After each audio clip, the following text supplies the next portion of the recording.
All right, guys, we finally have the 17 XL base pad ready, and we're gonna go ahead and do a quick install. It's pretty simple. It's gonna come, you're gonna wanna slide the little insert out.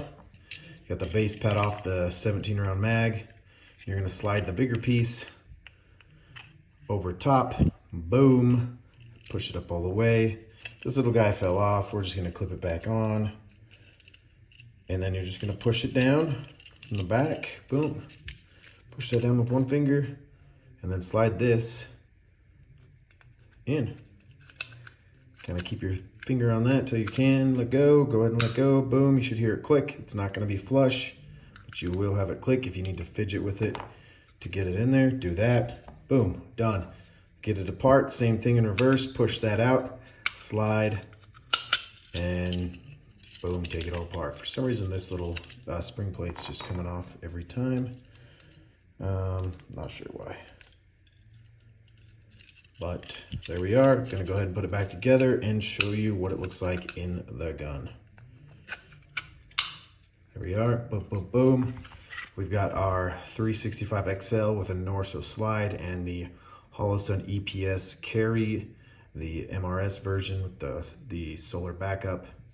And then this is our new Pro Ledge for the SIG rail, so that you don't have to convert it. You don't have to make your light lower. It's not quite out yet, maybe here soon. And there we are. So that's what we're looking at, guys. Let's get some angles on that. We got some finger texture. We got some side texture. We got a little flag on the back.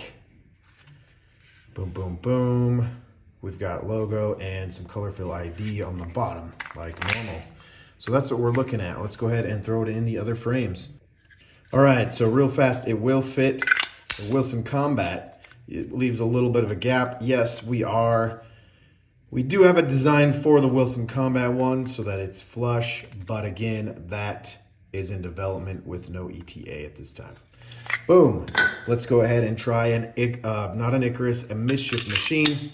Boom, we'll have lock-in, looks pretty good. Of course, it's not gonna meet contours exactly, but it is a great fit. Boom, let's move on to the Icarus. This is grain of salt, guys. Each Icarus is always gonna be a little bit different, but so far, even those curves line up pretty good because the back of the magazine only gives you so much room. So yeah, looking good on the Icarus. And again, I don't know their nomenclature, their naming of all their products, Ace or Elite or whatever. Just look at the video here. If you have one that fucking looks like this, just run it. There we are. I'll move this out of the background so you can kind of get a little better.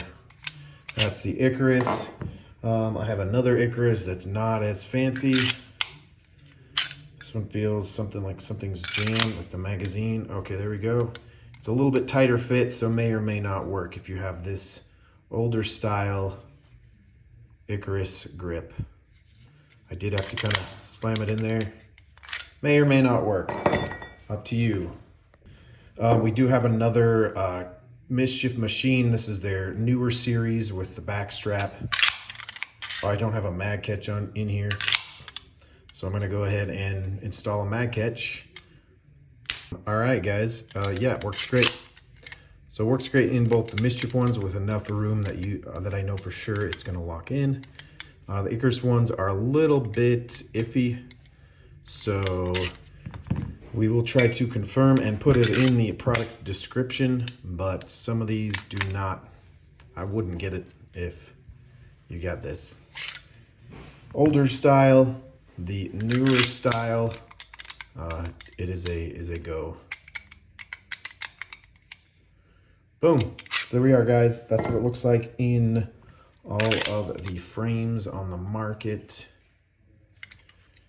A little different from Commander to whatever the previous version was called.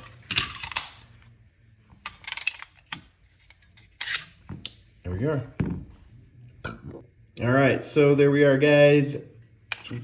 working in all frames. The older Icarus, it's iffy. I just would maybe avoid it if you have one of the older style. But other than that, this is what we're looking at here, guys. The 17 round mag fitting cleanly, smoothly, as clean as possible. I was a little OCD on getting these angles right, but due to the limitations of the mag, the angle, the magazine is gonna pop out right here if I curve it any more than that. So that's where we're at. And yeah, there we are. We will go ahead and, because so many people ask, show you how we white out the letters on our optics, because I mean there's so much white everywhere. So we take a tester's paint pen right here, and I do the flat black, and I just don't really care to put a ton on there, but just enough to take the white out, or the white off. Luckily, these newer ones, they've got the Holosun logo is actually whited out. I do white these out because why not? You can still see it. You can still see the arrows.